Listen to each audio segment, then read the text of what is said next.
कितने मंदिर? 5। देखो भाई मंदिर चल रहे हैं। दिलवाड़ा में कितने मंदिर हैं अपने? 5। जो प्रमुख मंदिर माने जाते हैं कितने हैं? 5। पहला मंदिर आता है इसमें कौन सा? बिमल वसई।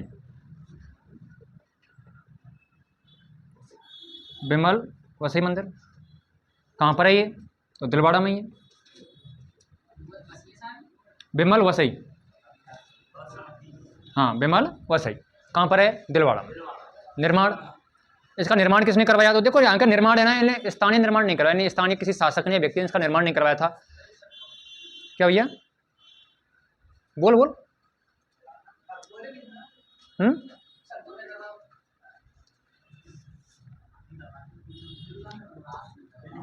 निर्माण कराया था इसका बिमल शाह। जो कौन थे? भीमदेव के सेनापति थे। और भीमदेव कहाँ का राजा था? गुजरात का।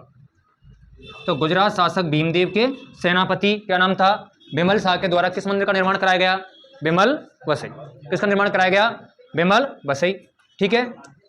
इस मंदिर की विशेषताओं की बात करूं तो यह मंदिर सप्त धातु निर्मित है।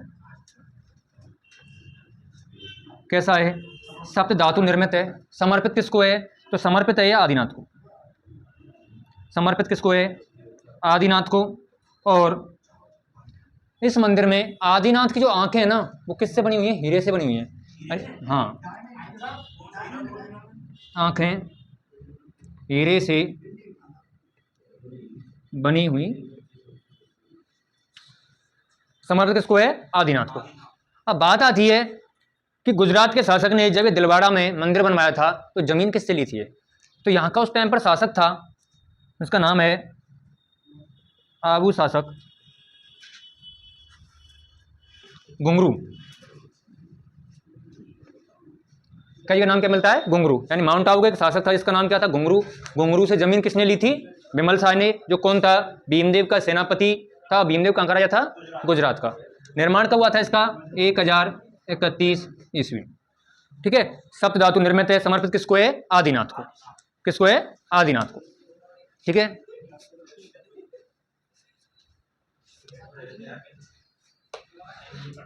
इसके बाद में कर्नल जेम्स टोड ने इसके बारे में बात कही है कि कर्नल टोड क्या कहता है? तो कर्नल टोड कहता है कि भारत में ताजमहल के बाद, भारत में ताजमहल के बाद, तो ताजमहल किसके लिए प्रसिद्ध है? अपनी सुंदरता के लिए प्रसिद्ध है। ठीक है। तो उसने कहा था कि भारत में ताजमहल के बाद या पश्चात कोई भवन है तो कौन सा है? बिमल वसई। बाद या पश्चात भवन है तो बिमल वसई है।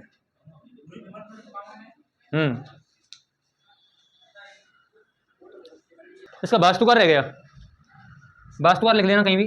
कीर्तिधर। वास्तुकार कौन है इस मंदिर का? कीर्तिधर।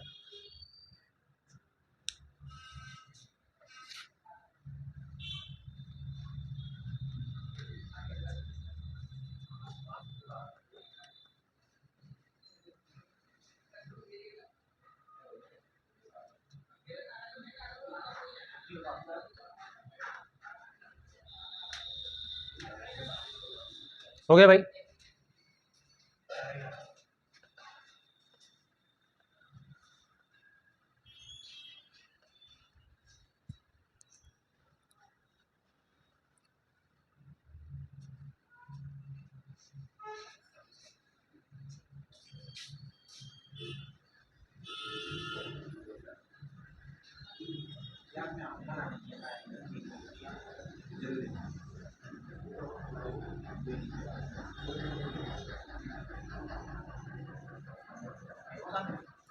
हो गया?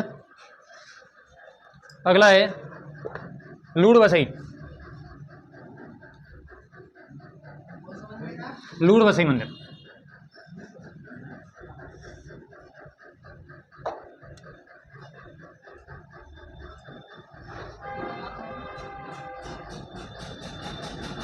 निर्माण कब हुआ है इसका? तो 1280-81। वैसे इसमें जो मूर्ति लगती है वो 87 में लगती है, ठीक है। कब लगती है? 87 में। अगर पेपर में दे दे कि 1280 87 तो भी कोई दिक्कत नहीं है, ठीक है। प्रारंभ हुआ था 1280 में। निर्माण किसने करवाया इसका? तो गुजरात शासक थे धवल के सेनापति, क्या नाम है इनका? वास्तुपाल और तेजपाल। वास्तुपाल और तेजपाल के द्वारा इसका क्या करवाया गया भाई? निर्माण कराया गया इस मंदिर का। इस मंदिर का उपनाम मिलता है क्या? इसको बोलते हैं नेमिनाथ मंदिर। क्या बोलते हैं इसको? नेमिनाथ मंदिर। इसको नेमिनाथ मंदिर कहा जाता है। साथ में ही इस मंदिर में इसके बाद वास्तुकार लिख लेते हैं पहले। इसका वास्तुकार कौन है? तो सोमेन देव। सोमेन देव, कई जगह नाम मिलता है सोमेन देव। ये क्या इसका वास्तुकार है? इस मंदिर में विजयसेन के द्वारा, हाँ भैया नेमिनाथ, इस मंदिर में विजयसेन के द्वारा काले संगमरमर की मूर्ति स्थापित कराई। कब? विजयसेन के द्वारा काले संगमरमर की मूर्ति 1287 में स्थापित करवाई। किस मंदिर में? लूड़बसई मंदिर में। इसका दूसरा नाम क्या मिलता है? नेमिनाथ मंदिर, ठीक है। तो नेमिनाथ मंदिर मिलता है, क्यों मिलता है? क्योंकि इसमें मूर्ति किसकी है? नेमिनाथ की। किसकी है? नेमिनाथ की मूर्ति है इसमें। इसके बाद इसका एक उपनाम और मिलता है, क्या? देवरानी जेठानी का मंदिर। यहीं पे लिख लो इसको, देवरानी जेठानी का मंदिर।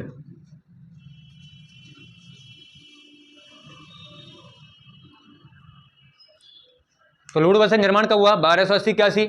गुजरात शासक धवल के दो सेनापति थे, वास्तुपाल और तेजपाल। उपनाम नेमिनाथ की प्रतिमा स्थापित है। नेमिनाथ कौन थे? एक जैन तीर्थंकर थे, उनकी प्रतिमा स्थित है, इसलिए क्या बोलते हैं? नेमिनाथ मंदिर कहते हैं। दूसरा नाम मिलता है इसका देवरानी जेठानी का मंदिर। इस मंदिर में विजयसेन के द्वारा काले संगमरमर की मूर्ति, काले संगमरमर की मूर्ति स्थापित करवाई कब? 1287 में। और इसका वास्तुकार कौन है? इसका सोमेन देव।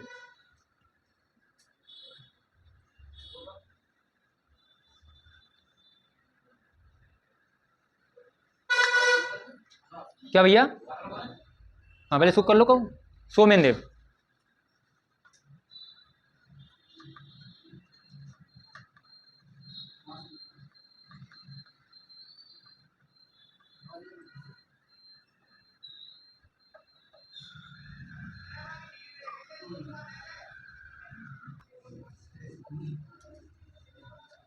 पांच मंदिर थे अपने दिलवाड़ा में, दो हैं, तीसरा है भीमा शाह मंदिर। निर्माण किसने करवाया? तो 15वीं शताब्दी में किसने कराया इसका निर्माण? भीमा शाह के द्वारा। विशेषता क्या है इसकी? यह है, देखो यहाँ पर पीतल से निर्मित ऋषभदेव आदिनाथ की 108 मन की प्रतिमा स्थित है, इसलिए इसका उपनाम क्या है? पित्तलहर मंदिर। क्या बोलते हैं इसको? पित्तलहर या पित्तलहर।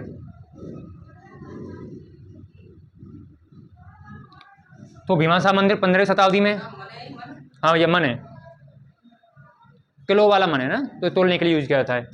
15वीं शताब्दी में भीमा शाह के द्वारा इसका निर्माण कराया गया। विशेषता है कि यहाँ पर पीतल से निर्मित ऋषभदेव आदिनाथ की 108 मन की प्रतिमा स्थित है, ठीक है। इसलिए इसको क्या बोलते हैं? पित्तलहर या पित्तलहर मंदिर। हाँ भैया बिल्कुल, 108 गुणा 40 कर दे, निकल आएगा।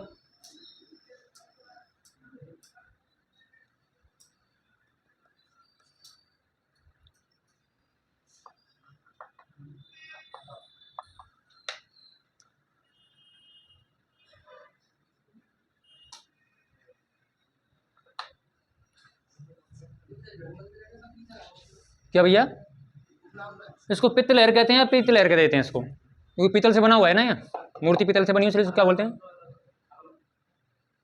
रुक जा, नहीं लिख लेंगे अभी।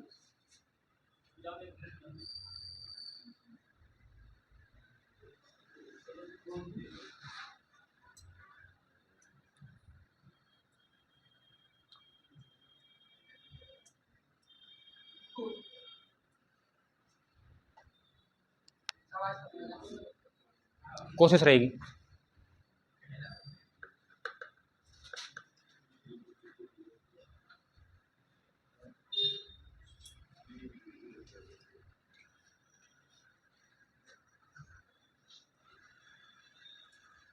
हो गया?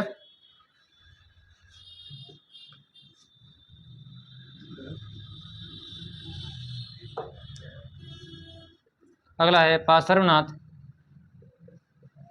जैन मंदिर। देखो भाई, इसका भवन संगमरमर से निर्मित है। यह मंदिर जैन तीर्थंकर पार्श्वनाथ को समर्पित है। जैन तीर्थंकर पार्श्वनाथ को क्या है? समर्पित है। इसके बाद में अगला है महावीर मंदिर। कहते कौन सा है? तो ये हो गया चौथा और ये है पांचवा। महावीर मंदिर ये किसको समर्पित है? जैन धर्म के 24वें तीर्थंकर कौन थे? महावीर स्वामी।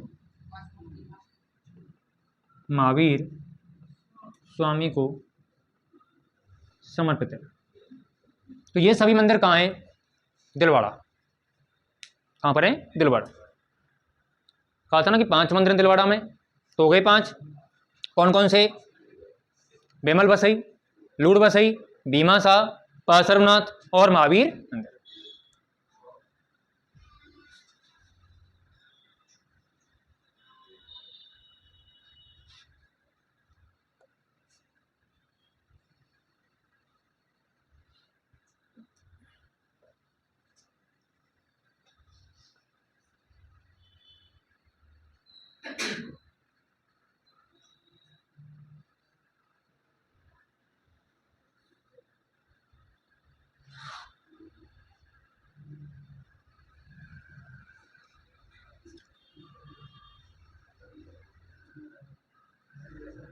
और लोग कहाँ गए? और थे ना यहाँ पे, कहाँ गए वो बी वाले?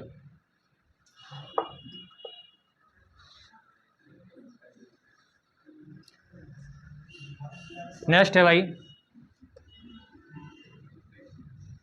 भांडा सा।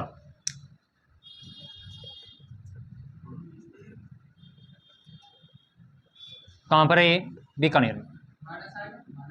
भांडा सा कहाँ पर है ये? बीकानेर।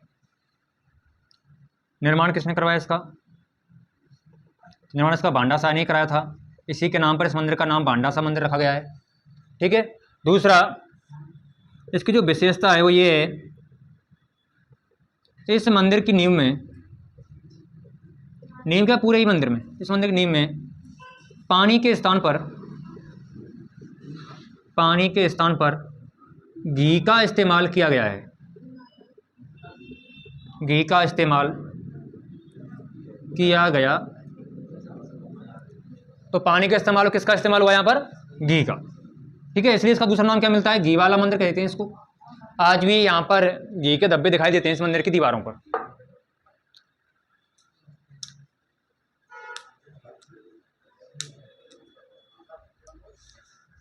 एक और है बेहतर जिनालय।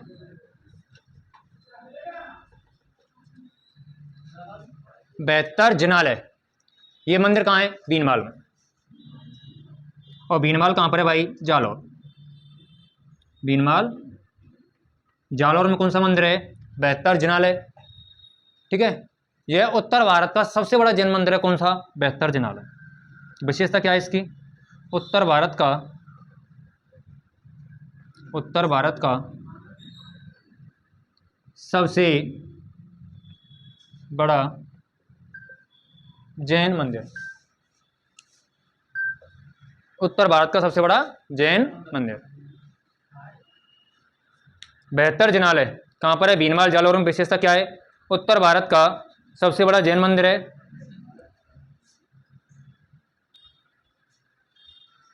एक पार्श्वनाथ का मंदिर कहाँ पर है? नाकोड़ा में। और नाकोड़ा कहाँ है? मेवानगर। मेवानगर किसको बोलते हैं? बाड़मेर। या शांतिनाथ और भैरवनाथ की प्रतिमा स्थित है।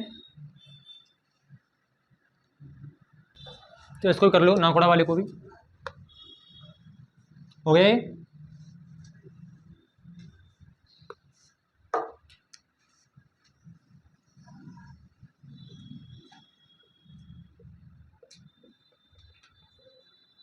एक दिलवाड़ा में हो गया, दूसरा कहाँ पर है? नाकोड़ा। और नाकोड़ा क्या बोलते हैं? मेवानगर भी कहते हैं नाकोड़ा को, पहली बात तो। ठीक है,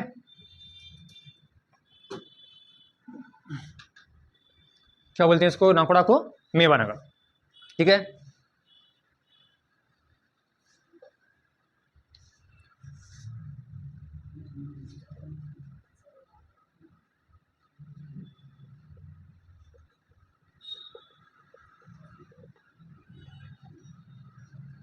किसकी प्रतिमा है यहाँ पर? शांतिनाथ।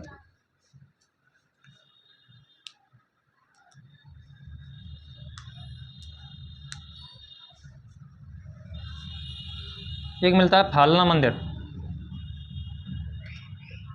मंदिर या इसको बोलते हैं जैन स्वर्ण मंदिर। फालना मंदिर कह दो या जैन स्वर्ण मंदिर कह दो। कहाँ पर स्थित है भाई ये? तो ये है फालना। और फालना कहाँ पर है? पाली। जैन धर्म का प्रथम स्वर्ण मंदिर। ये क्या इसकी विशेषता है कि जैन धर्म का प्रथम स्वर्ण मंदिर कहाँ पर है? फालना पाली में। और एक गोल्डन टेम्पल और है अमृतसर में।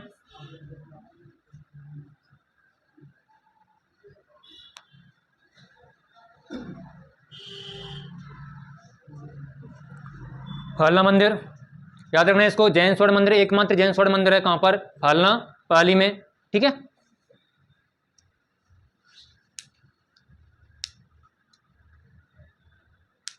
अच्छा, राजस्थान का मिनी मुंबई किसे कहा जाता है? राजस्थान का मिनी मुंबई।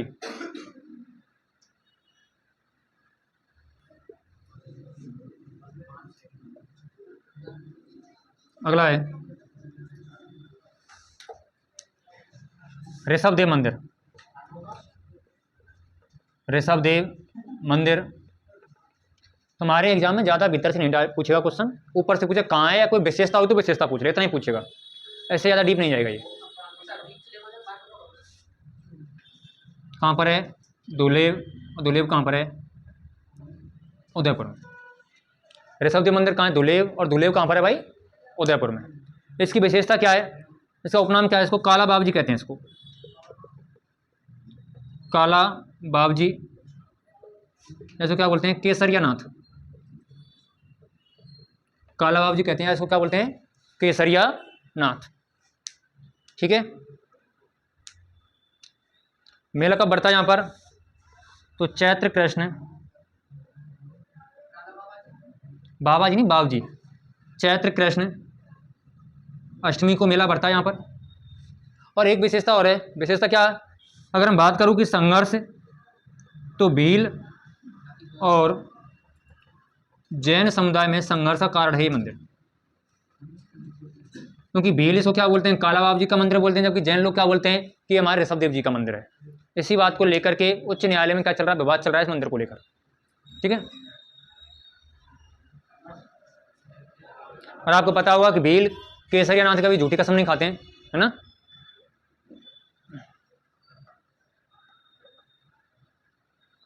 अगला है महावीर मंदिर। महावीर मंदिर करौली।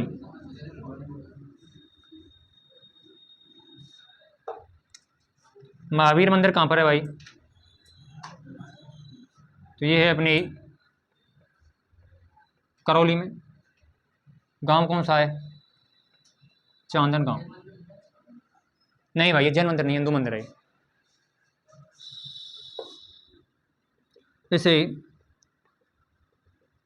सॉरी हिंदू नहीं जैन मंदिर है, इसे अहिंसा नगरी के नाम से भी जाना जाता है। एक विशेषता और है इसकी, महावीर जयंती के अवसर पर यहाँ रथ यात्रा निकाली जाती है, रथ यात्रा निकाली जाती है जिसका सारथी तत्कालीन एसडीएम होता है। कौन होता है? तत्कालीन एसडीएम होता है।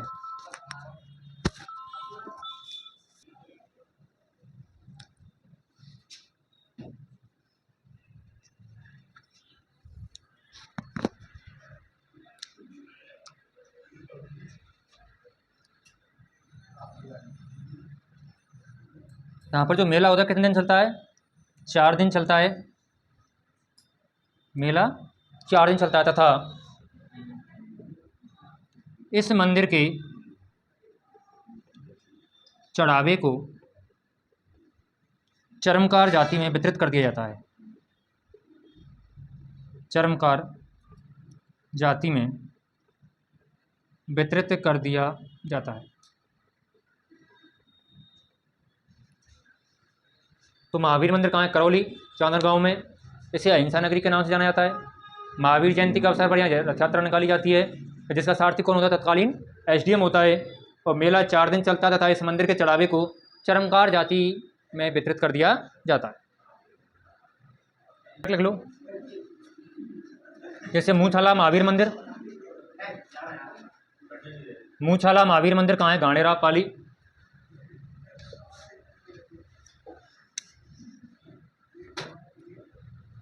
मूछाला महावीर मंदिर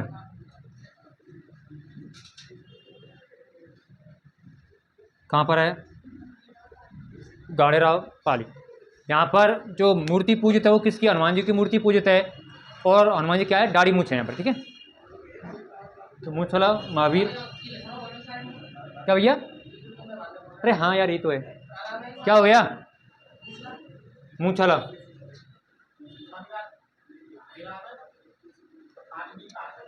गाणेराव कहाँ पर है जगह? पाली। अगला है सतवीस देवारी मंदिर। ये है भाई चित्तौड़गढ़ में। सतवीस देवारी मंदिर कहाँ पर है?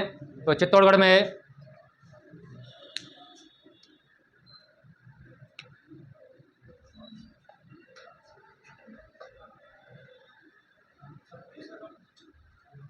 सतवीस देवारी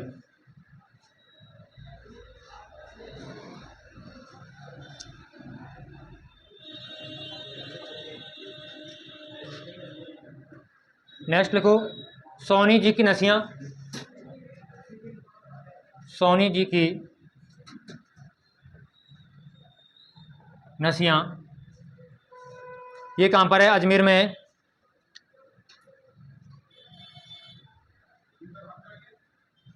हाँ, मंदिर समझ लो इसको एक तरह से। सोनी जी की नसियाँ इसी नाम से आएगा। सोनी जी की नसियाँ कहाँ पर? अजमेर में। इसका निर्माण करवाया था मूलचंद, और उसके बेटे ने करवाया था इसका निर्माण। लिख लेना कहीं पर, निर्माण किसने करवाया इसका? मूलचंद।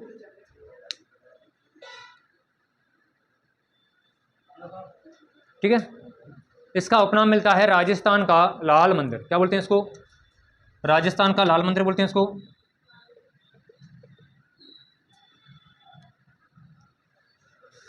तो कैसे पत्थरों से निर्मित है? लाल पत्थरों से निर्मित है। क्या भैया?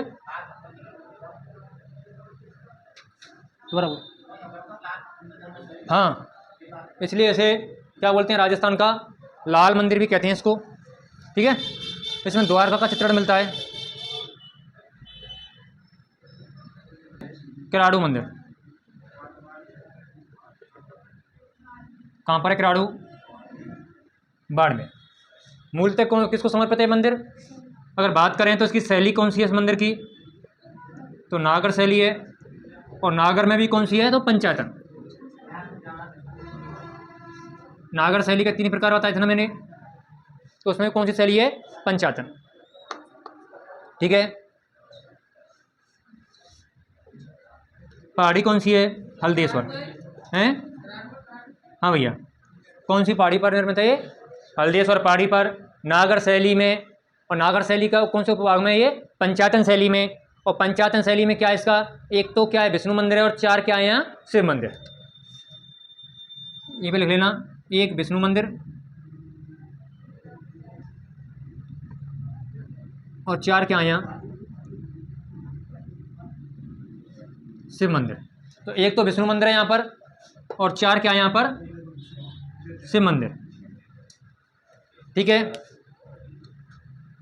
किराड़ू क्या बोलते हैं? तो राजस्थान का खजुराहो। क्या बोल लेते हैं इसको? राजस्थान का खजुराहो किसे बोलते हैं? किराड़ू को। राजस्थान का खजुराहो किराड़ू को कहा जाता। राजस्थान खजुराहो किसे बोलते हैं? किराड़ू। ये को लिख देना। इसे मूर्तियों का खजाना भी कहते हैं। इसे क्या बोलते हैं? मूर्तियों का खजाना। एकलिंगनाथ मंदिर कहाँ पर है? ये उदयपुर में। निर्माण किसने करवाया इसका? पप्पा रावल।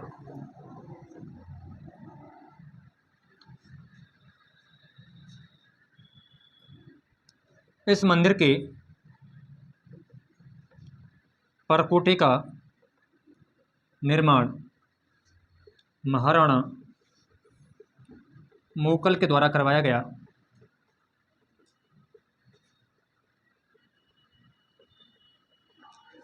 परकोटे का निर्माण किसने करवाया? महाराणा मोकल ने करवाया। ठीक है। यहाँ लकुली संप्रदाय की प्रधान पीठ अवस्थित है। लकुली संप्रदाय की प्रधान पीठ अवस्थित है। और क्या विशेषता है? एकलिंग जी को मेवाड़ का वास्तविक शासक कहा जाता है। शासक कहा जाता है। इसमें प्रथा आती है आशा का लेना। आशा का लेना, ये क्या? मेवाड़ शासक जब भी मेवाड़ से बाहर जाते थे तो एकलिंग जी का आशीर्वाद लेते थे। आशीर्वाद बोल दो इसको, या अनुमति।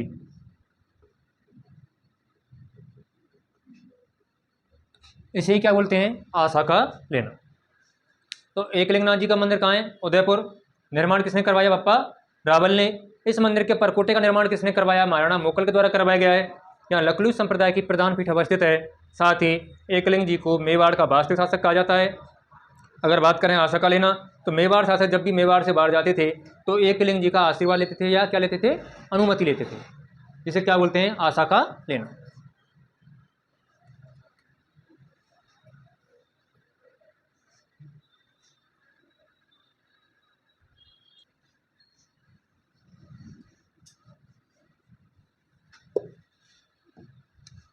घुश्मेश्वर महादेव मंदिर।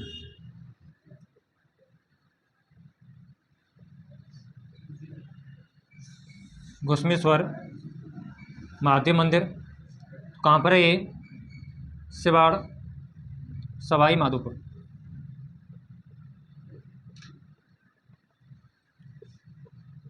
नदी कौन सी है? तो बनास नदी।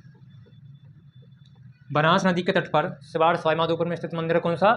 घुश्मेश्वर महादेव मंदिर। इसे 12वां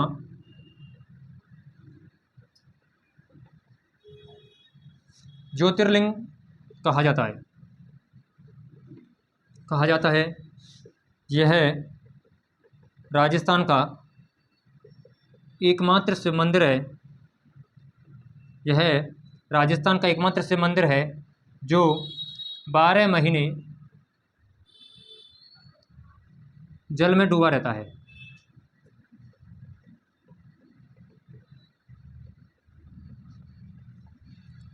यह राजस्थान का एकमात्र शिव मंदिर है जो 12 महीने जल में डूबा रहता है। इसे इसे भारत का 12वां ज्योतिर्लिंग कहा जाता है। कौन सी नदी किनारे है? बनास। और है कहाँ पर? ये सिवाड़ सवाई माधोपुर। ठीक है। शिवरात्रि के दिन यहाँ पर क्या लगता है? मेला बढ़ता है यहाँ पर। तो लिखना चाहो तो लिख लेना, मेला शिवरात्रि। ठीक है भाई।